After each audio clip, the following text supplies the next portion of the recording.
شروع اللہ کا نام لے کر جو بڑا مہربان نہایت رحم والا ہے۔ السلام علیکم ورحمۃ اللہ وبرکاتہ۔ جو لوگ مسلمان ہیں یا یہودی یا عیسائی یا ستارہ پرست، یعنی کوئی شخص کسی قوم و مذہب کا ہو جو خدا اور روز قیامت پر ایمان لائے گا اور نیک عمل کرے گا، تو ایسے لوگوں کو ان کے اعمال کا صلہ خدا کے ہاں ملے گا، اور قیامت کے دن ان کو نہ کسی طرح کا خوف ہوگا اور نہ وہ غمناک ہوں گے۔ سبحان اللہ۔ پیارے مسلمانوں، اللہ تعالی ہمیں قرآن پاک ترجمے کے ساتھ سن کر اس پر عمل کرنے کی توفیق عطا فرمائے اور 5 وقت نماز باجماعت پڑھنے کی توفیق عطا فرمائے۔ پیارے مسلمانوں، ہم جتنے بھی اس دنیا میں نیک اعمال کریں گے، چاہے وہ کوئی یہودی ہو، عیسائی ہو یا ستارہ پرست، یعنی کوئی شخص جو اس پوری کائنات میں اللہ تعالیٰ نے دنیا میں پیدا کیے ہیں، تو وہ جب اللہ پر ایمان لے آئیں گے اور اللہ کے رسول صلی اللہ علیہ وآلہ وسلم پر ایمان لے آئیں گے، سب کتابوں پر ایمان لے آئیں گے، تو اللہ تعالیٰ ان کو ان کا اجر لازمی دے گا۔ تو پیارے مسلمانوں، ہم کتنے خوش نصیب ہیں کہ اللہ تعالیٰ نے ہمیں قرآن پاک عطا فرمایا ہے، اور ہماری یہ بد نصیبی ہے کہ ہم 95% لوگ قرآن پاک کو ترجمے کے ساتھ نہیں پڑھتے، نہ سنتے ہیں اور نہ ہی اس پر عمل کرتے ہیں۔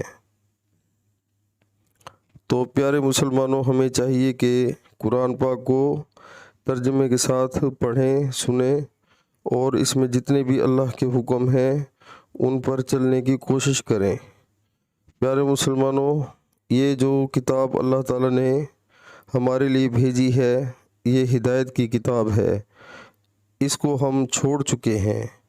اللہ کے جتنے حکم ہیں ہم ان کو اگنور کر دیتے ہیں، تو اس کا رزلٹ یہی ہوتا ہے کہ ہم دنیا میں پریشان ہیں۔ تو پیارے مسلمانوں، جیسے ہی اذان کا ٹائم ہو تو دنیا کے سارے کام چھوڑ کر اللہ کے حضور جھک جائیں۔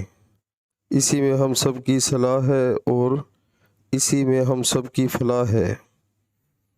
پیارے مسلمانوں، ہمیں چاہیے کہ ہم شیطان کے رستے سے بچیں۔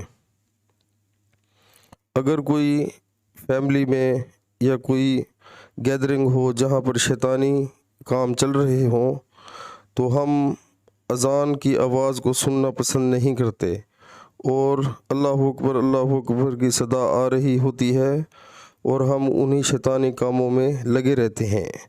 یعنی کہ مثال کے طور پر اگر کوئی ٹی وی ڈرامہ دیکھ رہا ہے یا مووی دیکھ رہا ہے تو وہ اسی میں لگا رہے گا، تو شیطان جیت جائے گا اور ہم ہار جائیں گے۔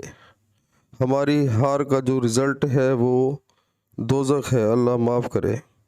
تو ہمیں شیطان کو بھگانا چاہیے اور دنیا کے جتنے بھی کام ہیں سب چھوڑ کر نماز کے لیے جانا چاہیے۔